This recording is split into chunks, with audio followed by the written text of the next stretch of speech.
史不会说话，但每一个时代都会留下同样的人性。今天我们从一个故事开始。如果一个人用20年的时间把一个濒临灭亡的国家变成未来统一天下的基础，那么这个国家会怎样感谢他？历史给出的答案是把他五马分尸。公元前338年，一个老人骑着马连夜逃出咸阳，他的衣服早已沾满尘土，身后是追兵，前方是黑夜，没有人知道。这位狼狈逃亡的人就是整个秦国最有权势的人之一，商鞅。他已经跑了1天1夜，马快撑不住了，人也快撑不住了。夜越来越深，终于远处亮起了一盏灯，是一家客栈。商鞅翻身下马，推门而入。老板抬头看了他一眼，住店，住店。老板点点头，请出示录音。商鞅沉默了，他没有。老板把账本合上，摇了摇头，没有录音，不能住。商鞅说，我是秦国人。老板回答，秦国人也不行。商鞅又说，就住1晚。老板还是摇头，新法规定没有官府发放的录音，任何人不得留宿，违者连坐。商鞅愣住了，很久没有说话，因为这条法律就是他亲手写下的。那一刻，整个世界像是在和他开一个巨大的玩笑。他制定的法律挡住了他的生路。后来他离开了客栈，继续逃亡。几天之后，他被抓住，尸体被绑在5辆战车之间，随着战马奔跑。身体被撕成了碎片，史书只留下4个字：车裂示众。很多人读到这里都会觉得这就是历史最大的讽刺，一个法家最后死在了自己的法律之下。可是真正的讽刺还远远没有开始，因为就在商鞅死后，秦国朝廷做了一件耐人寻味的事情，他们杀了商鞅，却没有废除商鞅变法。相反，所有法律继续执行，所有制度继续保留，所有改革继续推进。几十年以后，正是这套制度帮助秦国横扫6国，统一天下。于是历史留下了一个几乎无法回答的问题，一个改变国家的人为什么改变不了自己的命运？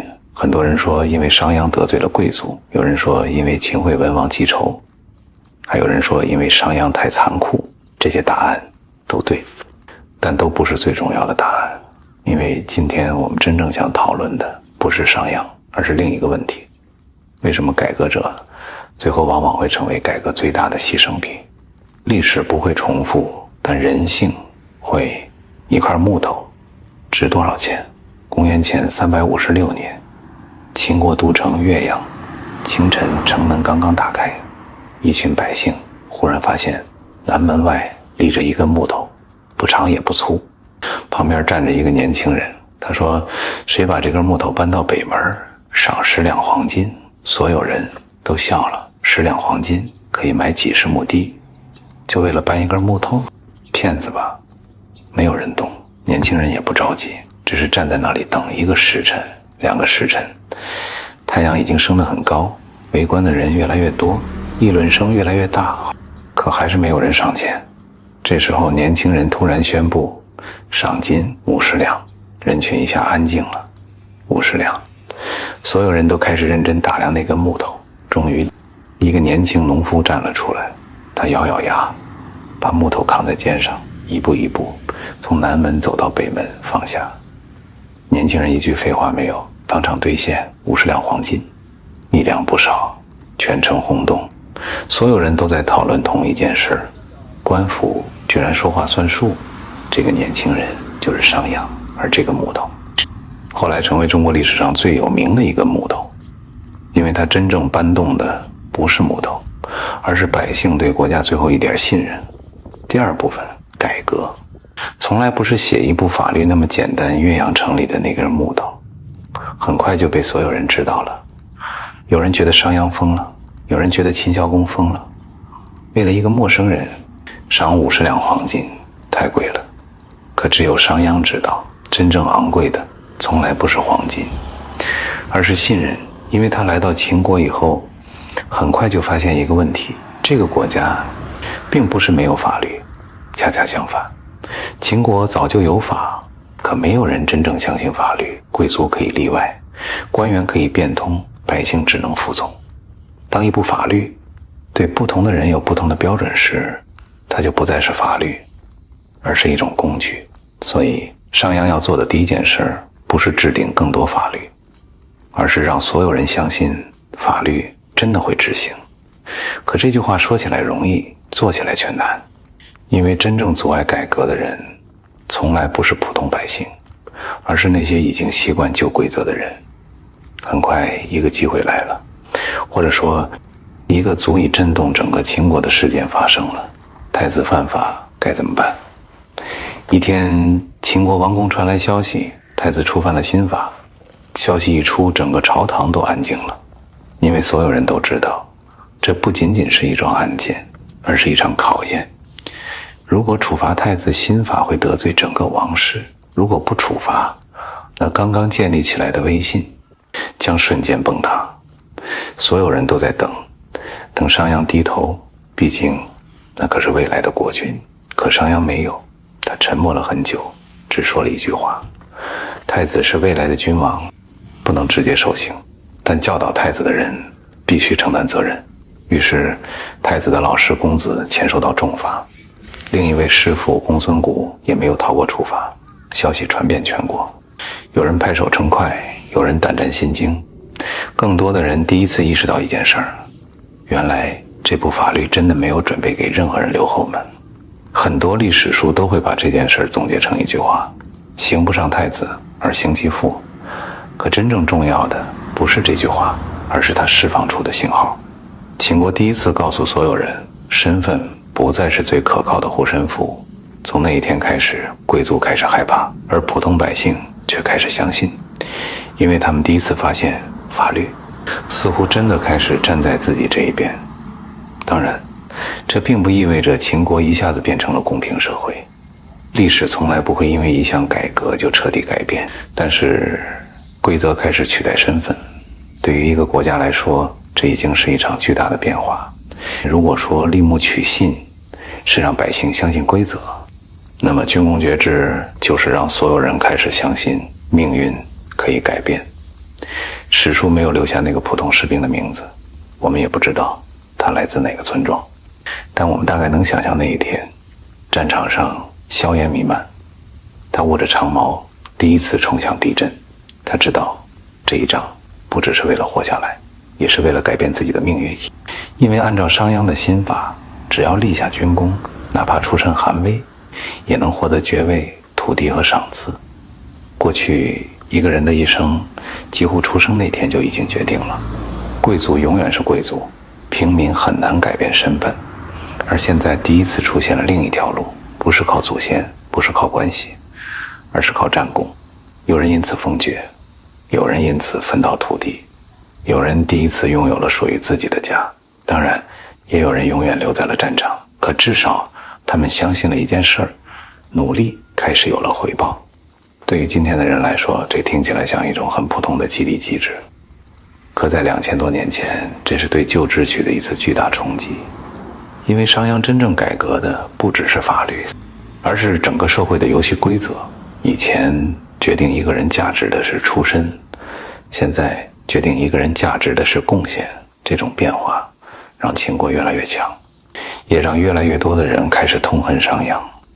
因为每一次改革都会有赢家，也一定会有输家。普通百姓得到了机会，军队得到了活力，国家得到了效率。